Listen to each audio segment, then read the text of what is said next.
I never thought I'd be the one to share something like this, but here I am. My husband, Jack, and I have been together for almost a decade. We were college sweethearts, and for the longest time, I thought we had the perfect relationship. We were that couple everyone thought had it all figured out, traveling together, raising our daughter, and building a life we were both proud of. But last year, something started to feel off. Jack became distant, almost like he was there physically, but somewhere else emotionally. He started working late more often, coming home exhausted, and barely engaging with me or our daughter. I'd ask him if he was okay, and he'd brush it off, saying work was just stressful. At first, I wanted to believe him. I trusted him completely and knew that everyone goes through rough patches, but deep down, I felt a nagging worry that something was wrong. He wasn't as affectionate anymore, and small things would irritate him, things that never used to bother him before. One night, he left his phone out on the kitchen counter. While I was washing dishes, I saw a message notification from someone named Rachel. It read, "Thank you for listening today. It means more than you know." That message hit me like a ton of bricks. My heart raced, and 1,000 questions ran through my mind. When he came back into the kitchen, I handed him his phone and asked, "Who's Rachel?" His face went pale. He mumbled something about her being a friend from work. I tried to let it go, but every time I thought about that message, it ate away at me. After a few sleepless nights, I decided to look through his phone.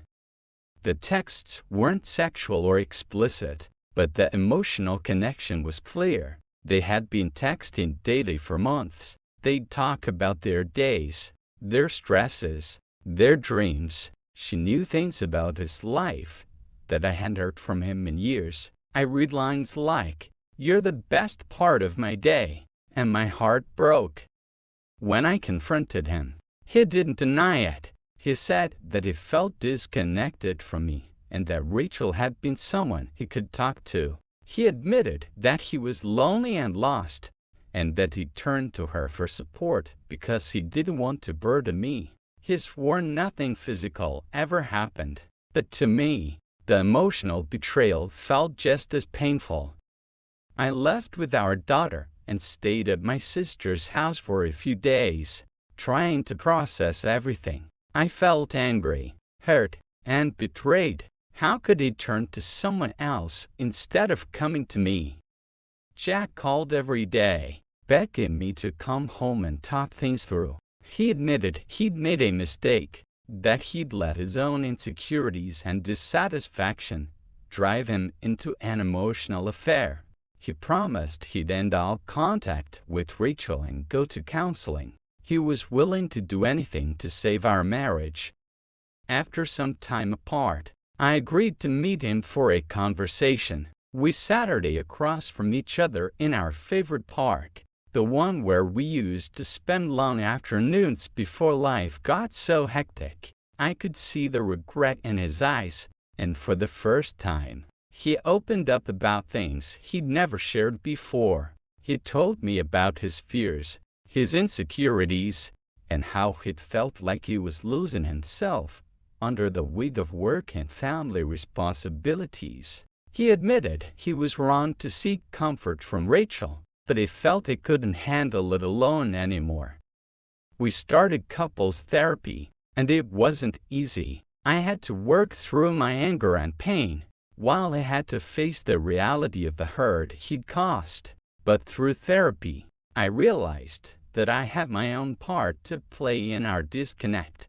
I had become so focused on being a mom and a professional that I had neglected our relationship, assuming Jack was always okay. Jack made good on his promise. He cut all ties with Rachel, and we started working on rebuilding our relationship from the ground up. We scheduled date nights, we discovered old hobbies, and learned to communicate in ways we never had before. It felt like we were getting to know each other all over again. It's been almost a year since I found out about his emotional affair, and while the scars are still there, our relationship feels stronger than it ever has. I've learned that marriage isn't about perfection. It's about choosing each other, even when it's hard. And for the first time, I feel like we're truly in this together, with honesty and vulnerability at the core of our connection. I'm sharing this in case anyone else feels like their relationship is being saving. Sometimes, the hardest conversations lead to the most profound growth. We still have our ups and downs, but I know now that we're both willing to put in the work to make it last.